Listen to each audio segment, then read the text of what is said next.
let's talk about the World of Goo. First of all, what is it? Well, the World of Goo is a physics-based puzzle game made by two people. It's pretty remarkable. Originally released for the Wii and the PC way back in 2008. Now it's on Switch and mobile. So, of course, this is a review of the Switch version, which is the same as all the other versions. It comes critically acclaimed, although I already knew that because I have the original on the Wii, and I love it. Alright, let's talk about story. So, the story is very simple, and really there's not much story at all. There is, but it's very, very basic. Charming storytelling through exposition and occasional cutscenes is where you get the backbone of what's going on. And the game is actually self-aware and kind of breaks the fourth wall sometimes through messages left by the mysterious and hilarious NPC known as the Sign Painter. And it's also just very funny.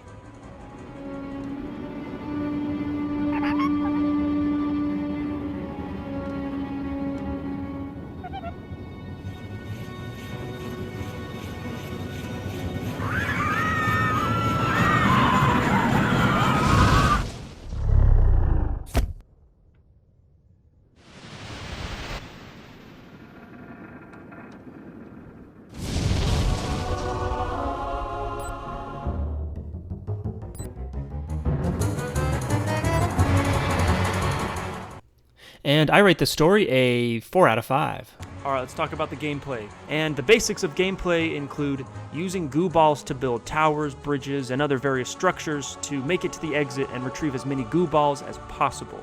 And there are various, very cute, might I add, goo species that have different abilities. The basic goo balls are just black and gooey, some are more rigid, some catch fire to solve elemental puzzles, some are as hard as bone and they can't get splattered by blades or spikes. Speaking of which, some are spiky goo balls that grab onto things, and there are also balloon goos. In the beginning, simple puzzles show you the basics of how to play the game, but it does get very challenging the more you play. So the controls are actually really tight, and they just feel super good, most of the time. On the Switch version, I had issues with the Joy-Con just dropping connection, and in rather annoyingly constant need of recalibration. Luckily, the recalibration is really easy to do. It's just press the plus or the minus button depending on which Joy-Con you're using. But I had to do it constantly. And sometimes if I was playing on TV, it would just spaz out for no reason at all. It didn't happen too often, but often enough that I really need to let you guys know about it. I've never had my Joy-Cons drop connectivity or have any other issues with any other of the games that I've owned and played, so I know it's a World of Goo issue. The Switch version also supports touch control, which works perfectly if you're on the go. There's a wide variety of elemental puzzle solving based off of the goos you have at your disposal. And there's a lot of different ways to solve the puzzles because of the goo species. So there's more to it than just puzzles. There's also physics, and the physics are pretty good. You just really got to watch out for gravity. If you don't build your tower or your bridge just right, it'll fall over and all your goo balls will die, and then you'll have to start over. Although there are these little like fairy goo balls that you can click to go back a few steps if you mess up. But sometimes you need to use gravity in your favor in order to solve a puzzle.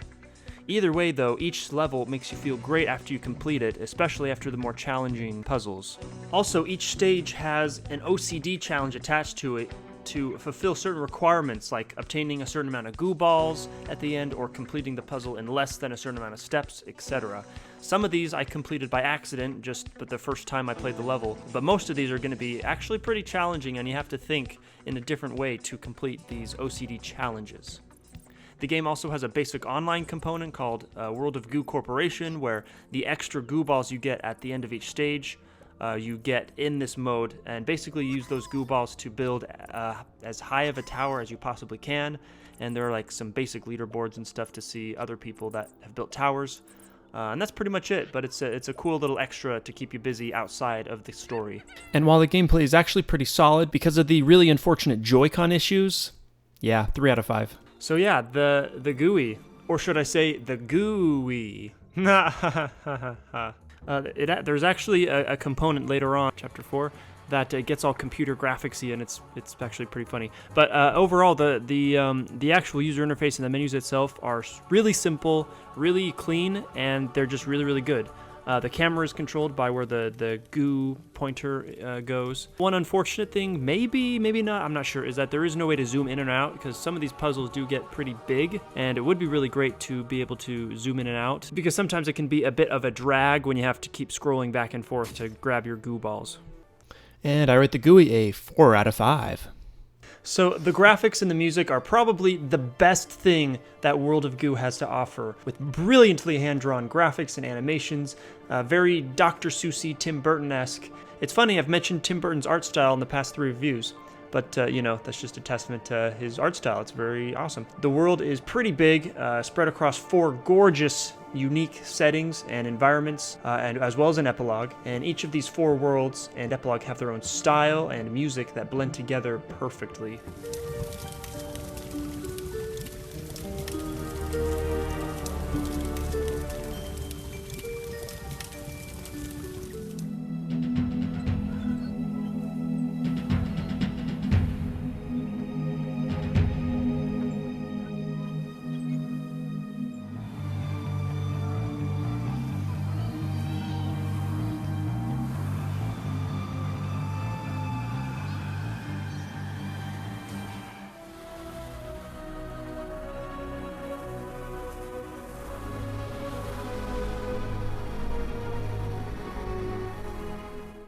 Ten years ago, it was pretty mind-blowing to think that this game was a downloadable game because it has such incredible finesse on the characters and the drawing and the art style and the music and the writing and everything. And, well, that's thanks largely in part to the 2-man team. Remember I mentioned that earlier? Well, one of those men, Kyle Gabler, not only designed the game, but he also wrote the story. He illustrated the game, he drew everything and all the animations, and he created the entire soundtrack, which is just absolutely incredible. The soundtrack, which of course I've had on my iTunes for many, many years, but he actually made this available to download, which you can visit his website by clicking the link in the description. Please go download this soundtrack, you won't be sorry. And not only can you freely download it, but the soundtrack is actually included with the game. So let's take a listen to some of those tracks.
And it goes without saying that the sound design is also perfectly refined. I love how when you move the goos around, they make all sorts of different sounds when you place them or throw them, as well as sad sounds of death if they splatter or fall off the screen.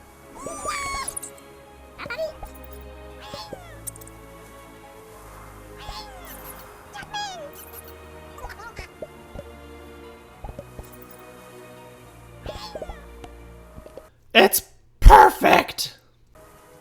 Alright Yoshi, it's time to wrap up. Basically, World of Goo has brilliantly designed puzzles that are simple but challenging. Later puzzles aren't easy, but you know what you need to do and they are hard enough to challenge your thinking. Which goo balls do I use and when? How do I build this correctly? As well as anticipating environmental aspects like gravity and fire. World of Goo is wonderfully whimsical and a charming package. So let's talk about the good stuff. Well, literally everything about this game is great. Seriously, it's just such a perfect game.